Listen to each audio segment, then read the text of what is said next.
Bonjour à tous, vous êtes sur RIEJ Radio, nous sommes le lundi 23 avril, il est 8h. Dans quelques minutes, nous vous présenterons une édition spéciale sur la réussite scolaire et l'insertion professionnelle des jeunes de banlieue, mais nous allons avant tout parler des faits d'actualité de ce matin. On va commencer par un petit point météo avec Ludivine Canard.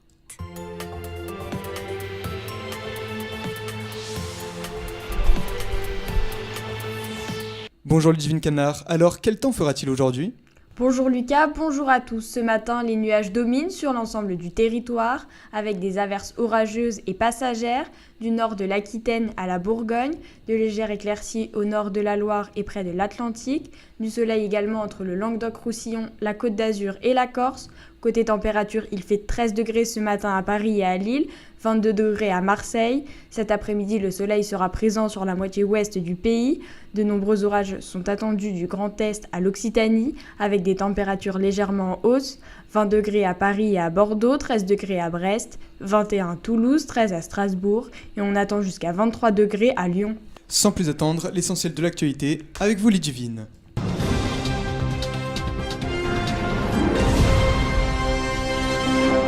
Emmanuel Macron en visite à Washington. Le président français est attendu cet après-midi aux États-Unis pour une visite d'État de 3 jours. Les discussions diplomatiques commenceront demain. Annick Cizel, spécialiste en politique étrangère américaine, nous explique les enjeux de cette visite. Les visites d'Emmanuel Macron sont multiples, à la fois sur un plan diplomatique, de poursuite de la négociation des accords nucléaires iraniens, au-delà potentiellement d'une décertification par le président Trump le 12 mai prochain. Le deuxième très gros enjeu de la négociation en cours sur une possible sortie de conflit en Syrie, comment repositionner le monde occidental dans ce processus de paix et surtout comment mettre un terme aux activités de Daesh, Syrie en Irak et enfin la montée en puissance du protectionnisme économique côté américain et l'impact sur le commerce extérieur de l'Union européenne et plus particulièrement de la France, avec cette menace sur l'augmentation des droits de douane sur les exportations d'acier de l'Union européenne vers les États-Unis. Il est le premier chef d'État reçu en visite officielle depuis l'investiture de Donald Trump. La loi Asile-Immigration adoptée hier soir après 61 heures de débat. Les députés français ont adopté le projet de loi en première lecture. 228 voix pour, 139 contre et 24 abstentions. Défendu par le ministre de l'Intérieur, le texte prévoit de réduire les délais pour les demandeurs d'asile et d'améliorer les reconduites à la frontière. Gérard Collomb prévoit également de nouveaux renforts pour contrôler les frontières dans les Hautes-Alpes. Nordal-Lelandais impliqué dans une nouvelle affaire, c'est ce qu'affirment les proches de Lucie Roux, une femme de 43 ans qui a disparu en septembre 2012 alors qu'elle était hospitalisée en psychiatrie en Savoie. 6 ans après la disparition, un témoin affirme qu'elle connaissait Nordal-Lelandais et qu'ils auraient même déjeuné ensemble. L'ancien maître chien est déjà mis en examen dans 2 autres affaires, les meurtres de la petite Maëlys et du caporal Arthur Noyer. Dans l'actualité à l'étranger, Salah Abdeslam à nouveau devant la justice. Le tribunal correctionnel de Bruxelles rend aujourd'hui son jugement concernant le djihadiste français. Il risque 20 ans de prison pour sa participation à une fusillade survenue à Bruxelles lors de sa cavale en mars 2016. Il est le seul membre encore en vie du commando responsable des attentats du 13 novembre 2015 à Paris. Son complice Sofiane Haeri encourt la même peine. Et qu'en est-il de l'actualité sportive ? Petite victoire pour le PSG, les Parisiens désormais champions de France se sont imposés hier 1-0 face aux Girondins de Bordeaux, but signé Lo Celso à la 70e minute. Pour les autres matchs de Ligue 1, victoire pour Saint-Etienne qui a battu les Troyens 2-1. Et Nice décroche la 5e place du classement face à Montpellier, score final 1-0. Merci Ludivine Canard, tout de suite notre édition spéciale.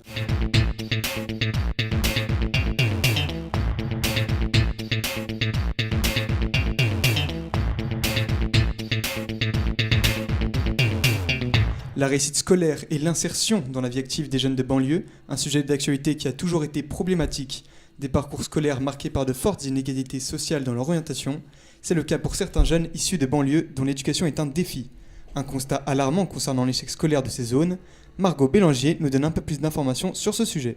Bonjour Margot, que propose l'État pour réduire les inégalités des chances d'insertion dans les zones d'éducation prioritaire ? Bonjour Lucas, bonjour à tous. L'État a prévu d'aider les quartiers défavorisés avec de nouvelles mesures proposées par l'ancien ministre de la Cohésion sociale Jean-Louis Borloo.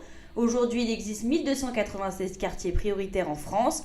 Le taux de pauvreté est de 42% et 27% des 15-24 ans sortent du système scolaire sans diplôme. Les zones d'éducation prioritaire devront être accompagnées de davantage de formation et d'accompagnement pour les élèves avec pour priorité leur réussite scolaire. Nous avons rencontré Christine Simoneau, psychologue d'éducation nationale en ZEP depuis 15 ans. Elle travaille en centre d'information et d'orientation en collège et également en lycée. Chaque jour, elle accompagne les jeunes et les familles dans leur réussite scolaire et professionnelle. Son travail diffère d'un psychologue d'éducation nationale en zone favorisée. En quartier difficile, le travail n'est pas du tout le même qu'en quartier favorisé, pour plusieurs raisons. Au niveau de l'orientation et de la projection dans l'avenir, les jeunes issus de milieux favorisés ont des parents qui connaissent tout le système, qui connaissent les voies de la réussite. Le travail de psychologue éducation nationale serait plus un travail d'information sur les classes préparatoires aux grandes écoles. Dans les quartiers difficiles, il y a toute une approche qu'on n'a pas à avoir dans les milieux plus faciles, c'est l'approche je pense, pédagogique. Les parents que je rencontre ne connaissent pas ce qu'est un diplôme ou connaissent des systèmes étrangers. Donc on a un travail, et ce que je trouve intéressant, d'explication très claire, de répéter, d'éduquer, d'expliquer le système en permanence. Souvent dans les milieux défavorisés, les références de l'école n'est pas aussi importante pour un parent défavorisé que pour quelqu'un qui est cadre sup. Elle développe l'aspect psychologique et éducatif de l'orientation. Il y a 3 aspects primordiaux dans son métier, le relationnel, le technique et l'institutionnel. Au quotidien, elle reçoit des élèves en entretien individuel et organise des groupes de parole pour les faire réfléchir sur leur avenir, les valoriser en faisant ressortir leurs qualités, ce sur quoi ils sont fiers. Elle installe une relation de confiance avec chacun d'entre eux, mais le manque de temps l'empêche d'avoir un suivi plus approfondi. Ce sont 2 mondes absolument opposés. Pour moi, la réussite, c'est l'épanouissement personnel. C'est être heureux là où on est et puis accepter que le chemin peut être long pour certains jeunes de banlieue. Ce qui est vraiment important dans ce métier, c'est d'avoir aucun préjugé sur les personnes et sur le milieu dont ils viennent. On doit en tenir compte, mais on peut avoir d'énormes surprises. Les jeunes défavorisés sont davantage orientés vers les formations les moins prisées, mais qui offrent des débouchés comme le secteur du bâtiment ou de l'informatique. Les parcours scolaires et orientations désirés par les familles sont souvent différents des choix des élèves. Très souvent, il y a un phénomène de reproduction sociale. Les jeunes choisissent d'exercer le même métier que leurs parents pour faciliter leur insertion professionnelle. La probabilité d'accéder à une seconde générale ou technologique est 2 fois plus importante pour un élève de milieu favorisé que pour un élève de milieu défavorisé. Les bacheliers professionnels en zone défavorisée ont des taux de réussite au diplôme de l'enseignement supérieur très faibles. Seulement 3% vont en licence contre 59% en BTS. 67% des bacheliers professionnels ne poursuivent pas leurs études après le bac. Le décrochage scolaire est en net recul, mais avec une permanence des inégalités. Tous les élèves ne sont pas exposés au même risque de décrochage. La collaboration est essentielle en zone prioritaire. Qu'en est-il de cette collaboration ?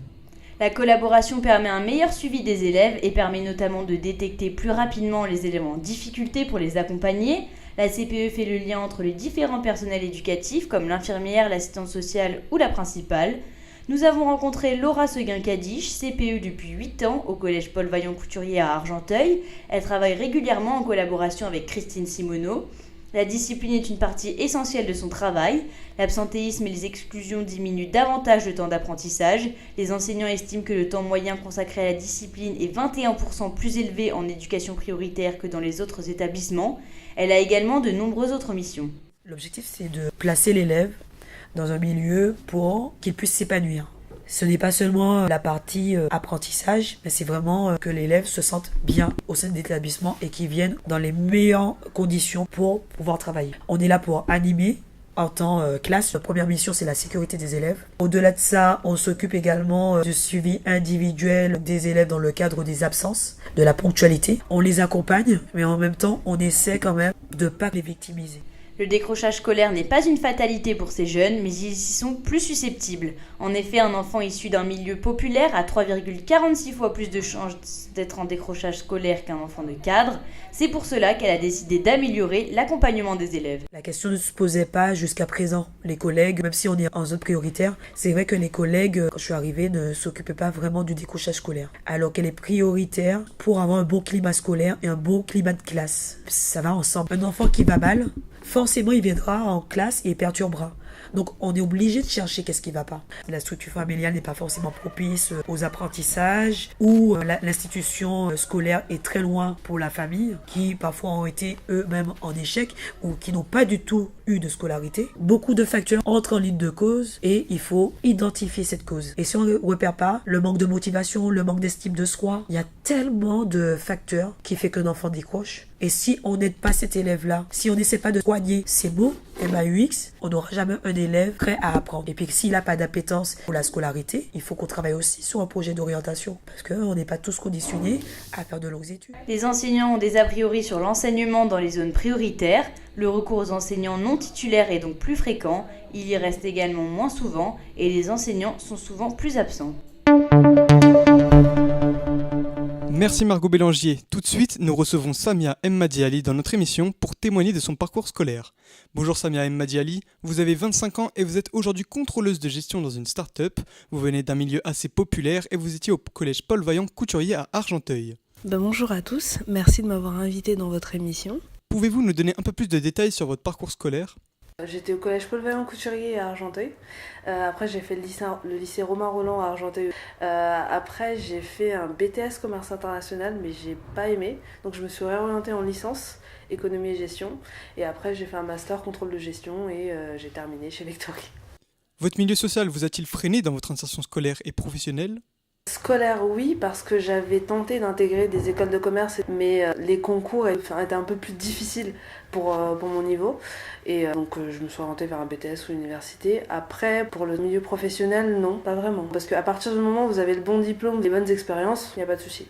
Selon vous, pourquoi les jeunes de banlieue ont-ils du mal à s'intégrer ? Alors, les jeunes de banlieue, je pense qu'ils ont plus de difficultés à s'intégrer parce qu'en banlieue, on vit pas pareil que dans Paris ou dans des zones un peu plus aisées. Je l'ai vécu moi-même parce que venant de banlieue, j'ai les choses facilement, j'ai pas vraiment de process dans ma tête. Mais quand on arrive sur Paris, on voit qu'il y a des choses qui sont cadrées, il faut s'habiller de telle manière, il faut dire les choses de telle manière, parler aux gens de telle manière. Alors que quand on est en banlieue, on n'a pas forcément ce cadre-là. Il faut juste s'adapter et se faire violence soi-même en fait. Vous faites partie de l'association Mi-Potentiel dont on parlera dans un instant.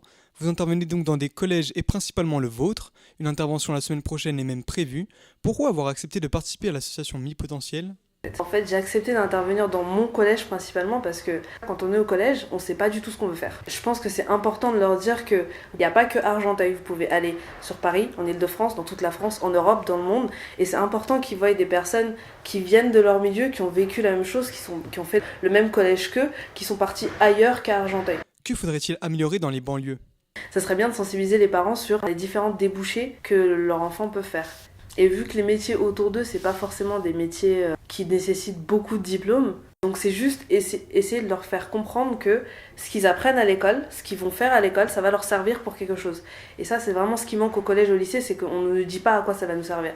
On sait juste que ça va nous servir à passer à la classe au-dessus. Donc je pense que ça serait bien que l'État intervienne dans ce sens en mettant des intervenants, en faisant des ateliers. Enfin, moi je pense que c'est juste parce que les parents ne connaissent pas les autres choix. Donc dès que vous connaissez un choix, vous vous dites, moi je le connais, je pourrais l'aider, donc je préfère que mon enfant aille dans ce choix-là plutôt que dans les autres. Merci Samia Madiali d'avoir été avec nous. On rappelle que vous intervenez dans l'association Mi-Potentiel auprès des jeunes des zones d'éducation prioritaire. Merci beaucoup, au revoir. Les chances d'insertion des jeunes de banlieue ne sont pas les mêmes qu'ailleurs. Ils ne partent pas sur la même ligne de départ, mais ils peuvent réussir et atteindre leurs objectifs. C'est ce que nous explique Joanne Mangois, présidente de Mi-Potentiel, une association créée le 10 janvier 2017 qui accompagne les collégiens dans leur choix d'orientation, principalement en ZEP. Reportage de Ludivine Canard. Mi-Potentiel est une association qui accompagne les jeunes dans leur choix d'orientation en mettant l'accent sur l'estime de soi et la confiance en soi. L'association intervient dans les collèges, principalement dans les ZEP, pour rencontrer les élèves et leur faire prendre conscience que tout le monde a du potentiel. Pour pouvoir faire des bons choix, c'est important de se connaître son tempérament, ses aptitudes, ses talents, ce qu'on sait faire, ce qu'on aime faire. C'est important de se connaître pour faire de bons choix. Et c'est important aussi d'avoir une juste estime de soi. Donc c'est pour ça qu'on travaille aussi sur l'estime de soi, parce que nous croyons qu'on finit par faire toujours ce qui correspond à la façon dont on se perçoit. C'est important d'avoir une image juste pour faire ce qui est juste. Les manquements dans l'orientation des jeunes s'expliquent par l'autocensure. Beaucoup de jeunes ne se connaissent pas, ils manquent d'estime d'eux-mêmes. Cela dépend aussi de leur environnement car certains grandissent dans des milieux très modestes. Un rapport du CNES montre que la France est en tête du déterminisme social. La performance et la réussite sociale de l'enfant est influencée par son milieu social. Un adolescent se construit par l'exemple, il a besoin d'un modèle auquel il peut s'identifier et qui peut avoir une influence sur ses choix d'orientation. Aujourd'hui, ces jeunes manquent d'un modèle juste. C'est pour cela que l'association décide d'aller à la rencontre des élèves. Quand on intervient dans les collèges, c'est un premier contact. Donc après toutes les interventions, on leur donne nos contacts et leur disant qu'ils peuvent nous contacter. Donc lorsqu'on intervient dans une ZEP, notre concept c'est qu'on vient avec les anciens de la ZEP pour leur montrer que ce sont des personnes qui ont connu le même environnement que vous, les mêmes réalités que vous et qui ont réussi. Donc si eux ont réussi, ça veut dire que vous aussi vous pouvez réussir. Et à la fin, si pendant une intervention, il y a un jeune qui a été touché ou peut-être que l'intervention d'un des anciens a interpellé un des jeunes, on met en place un système de mentor qui l'accompagne, qui répondra à ces questions de tout ordre en fait. L'orientation d'un jeune de ZEP est différente de celle venant d'un jeune sans étiquette. Par manque d'argent et par besoin d'un gain rapide, ces jeunes décident d'arrêter leurs études. Leurs choix d'orientation sont influencés. Souvent, ils ne se sentent pas capables de faire de longues études. Le message que nous voulons faire passer aux jeunes avec notre association, c'est de leur dire qu'au-delà des notes obtenues à l'école ou même de l'appartenance sociale, le plus important c'est le potentiel que chacun a en lui. Et lorsque vous découvrez ce potentiel-là, il vous permettra d'aller loin dans la vie, de réussir vos projets et de réussir vos rêves. En fait. Donc c'est vraiment s'accrocher à ses rêves, être conscient qu'on a du potentiel, peu importe ce qu'on peut vivre, peu importe les situations qu'on peut traverser, on a du potentiel, il faut garder ça en tête. Une mission de développement du potentiel de chaque élève, ce qui permet de favoriser son épanouissement et de lui fournir les compétences nécessaires pour qu'il réussisse à s'insérer dans la société et dans le monde du travail. La situation s'améliore dans l'accompagnement et dans l'éducation des jeunes de banlieue, mais il reste un manque de moyens financiers et une meilleure formation du personnel d'éducation, notamment pour les enseignants. Le plan Borloo ne devrait pas tarder à être déposé dans quelques jours. Nous verrons comment le gouvernement va mettre en place les mesures qui seront proposées. La réussite scolaire dans les zones d'éducation prioritaire est certes plus difficile que dans les milieux favorisés, mais elle n'est pas impossible. Grâce aux futures aides de l'État et du personnel d'éducation, ils bénéficieront de plus d'opportunités dans l'insertion professionnelle. Merci à tous de nous avoir écoutés. On se retrouve demain à 8h sur IEJ Radio et nous vous souhaitons une très bonne journée.